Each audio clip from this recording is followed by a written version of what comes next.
एक बार की बात है, जादूपुर नाम के एक गांव में करतब दिखाती एक औरत एक रेड्डी के लिए गांव में आती है।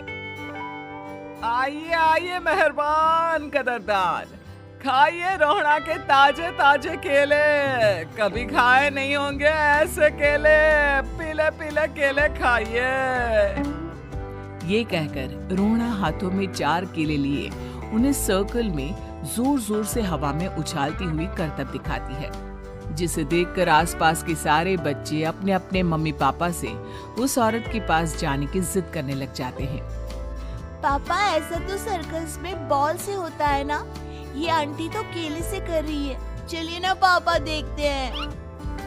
रोहड़ा एक पतली सी तार पर चलती हुई केलों से करतब दिखाती है। आते जाते सभी लोग बाहर रुककर उसके करतब देखते हैं और वाह वाही करते नहीं थकते। जैसे ही एक आदमी पास आकर उसे पैसे देने लग जाता है, तब वो कहती है, अरे नहीं नहीं साहब, मैं करतब तो बच्चों के मन को बहलाने के लिए करती हूँ। धंधा तो मेरा केले का है। पीछे देखो मेरी रिड्डी, जो भी मेरे केले खाएगा मेरी तरह चुस्त दुरुस्त और तंदुरुस्त हो जाएगा। पता चलता है क्या कि मेरी उम्र 55 की है। अरे पर ऐसे ठंड के मौसम में कोई केला क्यों खाएगा? ये ऐसे वैसे केले नहीं है साहब, ये शरीर में गर्मी देते हैं, ठंड को दूर भगाए। जो भी रोहिणा के केले खाए। पापा, अगर मुझे केले नहीं मिले तो मैं घर नहीं जाऊंगी। तभी उसके पापा कहते हैं कि बेटा, केले ठंड में कभी गर्मी नहीं देते। ये सब कहने की बातें हैं, सामान बेचने का तरीका है इनका। पर पिंकी नहीं मानती। मैं केले खाऊंगी। पिंकी की जिद के आगे नत्थू हार जाता है और उसे केले खरीद कर दे देता है। पिंकी खुश होकर केले घर ले आकर खाती है। अब मैं भी करतब करूंगी, कितना मजा आएगा। जादुई केले। पिंकी पहला केला खत्म भी नहीं करती कि वो बेहोश हो जाती है। दूसरे केले से एक काला धुआं आता है और रोहड़ा चुड़ैल बनकर बाहर निकल आती है। मेरे भूतिया केले बच्चे न खाए, ऐसा हो ही नहीं सकता। जादूपुर वालों, कब तक बचोगे? आ गई हूँ मैं रोहड़ा, जिसका कोई नहीं कर सकता सामना।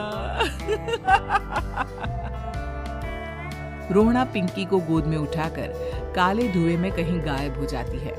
शाम के वक्त नत्थू घर लौटता है और पिंकी को घर में ना पाकर उसकी माँ से कहता है, माँ पिंकी कहाँ है? अरे बेटा, उसे तो तू सुबह करतब दिखाने ले गया था ना, फिर कहाँ वापस आए तुम दोनों? मुझे लगा तू उसे अपने साथ मंडी ले गया होगा।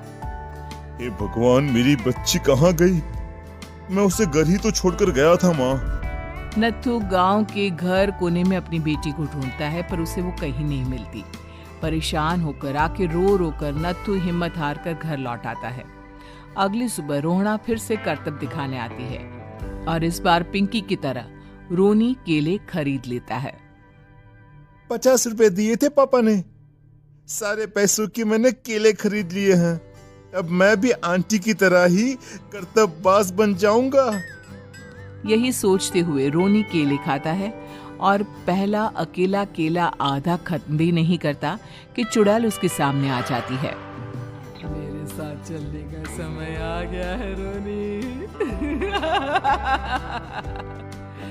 ये तो बस शुरुआत है।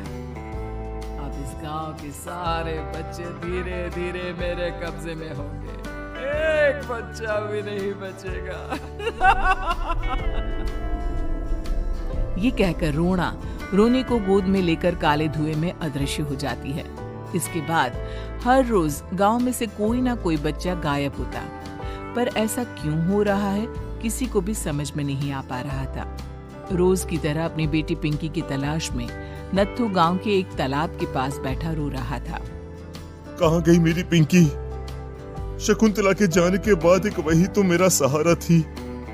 अरे उसकी आत्मा कोस रही होगी मुझे कि मैं अपनी बच्ची को संभाल भी नहीं पाया।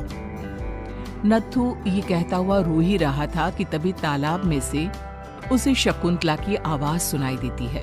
कहाँ कहाँ थी तुम शकुंतला? हमारी बच्ची और सारे गायब हुए बच्चे रोहणा के कब्जे में हैं। वो बच्चों को जो केले देती है उससे बच्चे बेहोश हो जाते हैं और उसके कब्जे में आ जाते हैं और वो उन्हें ले जाकर काली दुनिया में ले जाती है। और वो ऐसा क्यों कर रही है? ये मैं नहीं जानती, पर उस दुनिया का रास्ता मैं आपको बता सकती हूँ। जहाँ ये नदी खत्म होती है वहाँ एक केले का पेड़ है, उसके नीचे एक दरवाजा है, वहीं से रास्ता जाता है उस दुनिया का।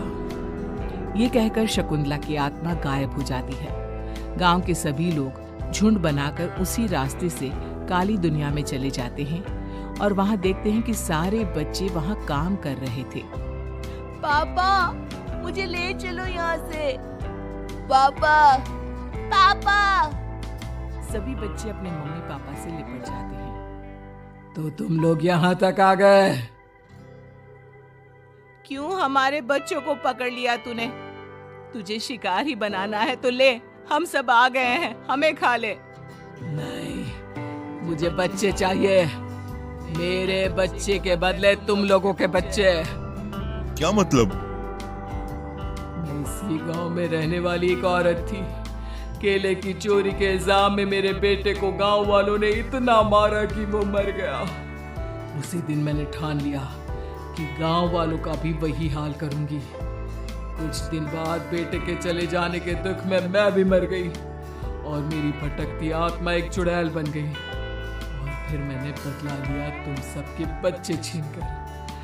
बर्दाश्त नहीं कर पाए ना, सोचो मुझ पर क्या बीती होगी। हमें माफ कर दो रोहणा, पता नहीं है किसकी गलती थी पर हम सभी माफी मांगते हैं। हमारी खुशियां लौटा दो, तुम भी तो एक माँ हो। गांव वालों की बात सुनकर रोहणा का मन पिघल जाता है और वो बच्चों को छोड़ देती है। उसके बाद काली दुनिया बच्चों के लिए जादुई दुनिया बन जाती है। अब कोई भी कभी भी वहां